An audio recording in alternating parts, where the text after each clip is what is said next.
मैं यास्मीन मिस, आपके हिंदी टीचर। आज मैं आपको एक उत्तर समझाने जा रही हूँ। ये उत्तर मैंने आपकी हिंदी पाठ्य पुस्तक उमंग 2 के पहला लेसन, जिसका नाम है सुंदर भारत नामक कविता पाठ से लिया है। इसके कवि श्रीधर पाठक जी हैं, जो प्राकृतिक सौंदर्य, देश प्रेम और समाज सुधार की भावनाओं के कवि माने जाते हैं। तो उन्होंने भारत देश की सुंदरता के बारे में किस तरह बताने का प्रयास किया है, इस पे ये आपका ये आज उत्तर है। पहले मैं प्रश्न पढ़ूंगी, उसके बाद मैं आपका उत्तर पढ़ूंगी। तो लेसन कौन सा है आपका? सुंदर भारत। कवि का नाम क्या है? श्रीधर पाठक जी। कवि ने भारत देश की तुलना स्वर्ग से क्यों की होगी, स्पष्ट कीजिए। यानी कवि जिनका नाम है श्रीधर पाठक जी, हमारे देश की तुलना, भारत देश की तुलना स्वर्ग से क्यों कर रहे? स्वर्ग मीन्स जन्नत, जन्नत से क्यों कर रहे? इस पे ये आपका उत्तर है। इस पे हम आपको समझाने जा रहे हैं। आंसर, भारत को महान देश कहा गया है। यहाँ की प्राकृतिक शोभा अद्भुत है। अनेक कवियों ने इसकी प्राकृतिक शोभा का वर्णन अपनी कविताओं में किया है। तो हमारा भारत देश एक महान देश है।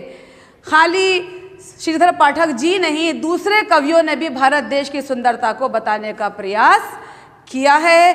भारत की प्राकृतिक शोभा अद्भुत है।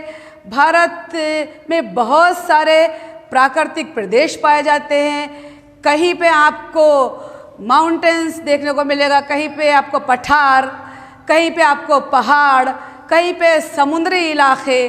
तो भारत का जो प्राकृतिक प्रदेश है एक जैसे नहीं है। भारत हमारा अलग अलग प्राकृतिक प्रदेशों में बटा हुआ है। तो इसी वजह से सिर्फ श्रीधर पाठक ही जी नहीं, दूसरे कवियों ने भी इसकी प्राकृतिक सौंदर्य को बताने का प्रयास किया है। अब श्रीधर पाठक जी कैसे बता रहे, उस पर यह हम आपको अच्छे से समझाएंगे। सिर पर हिमालय का मुकुट है। क्या बोल रहे हैं श्रीधर पाठक जी? हमारे भारत देश के माथे पे, सिर पर हिमालय का मुकुट है। नॉर्थ में देखिए आपकी क्या आ रहा, आपका हिमालय आ रहा। सिंधु इसके चरणों को धोता है। नीचे सिंधु समुद्र, इसके चरणों में, भारत देश के चरणों में समुद्र है, समुद्र देखने को मिल रहा है। गोद में अनेक पवित्र नदियां बहती हैं। इसके हृदय में, इसके गोद में बहुत सारी नदियां, श्वेत, शीतल, निर्मल नदियां बह रही हैं। भारत का प्राकृतिक वैभव सबके मन को मोहता है। ये प्राकृतिक सौंदर्य, प्राकृतिक सुंदरता, प्राकृतिक वैभव सबको अपनी ओर आकर्षित कर रहा है। सब भारत की ओर आकर्षित होते हैं इसकी प्राकृतिक सुंदरता को देखकर। भारत कृषि प्रधान देश है। यहाँ की कृषि की प्रणाली अत्यंत दर्शनीय है। हमारा भारत एक कृषि प्रधान देश है। ज़्यादातर आबादी खेती का काम करती है, कृषि का काम करती है। और जो प्रणाली, जो मेथड अपनाते हैं भारत के जो किसान, वो भी दर्शनीय है, दर्शन के योग्य है, जिसकी तुलना किसी से भी नहीं कर सकते। ये धरती सुखों का सागर है। हमारी भारत की जो धरती है, हमें हर तरह के सुख यहाँ पर प्राप्त होते हैं। इसकी शोभा देखकर ऐसा लगता है कि स्वर्ग धरती पर ही उतर आया है। इसकी शोभा, इसकी सुंदरता देख के ऐसा लग रहा कि धरती पर ही, भारत देश की धरती पर ही स्वर्ग उतर के नीचे आ गया है। इस धरती पर ही स्वर्ग के सारे दृश्य विद्यमान हैं। यानी सारे नमूने आपको भारत देश में स्वर्ग के देखने को मिलते हैं। इसलिए कवि कहते हैं कि भारत भूमि स्वर्ग के समान है। इसी वजह से कवि ने भारत की तुलना स्वर्ग से की है।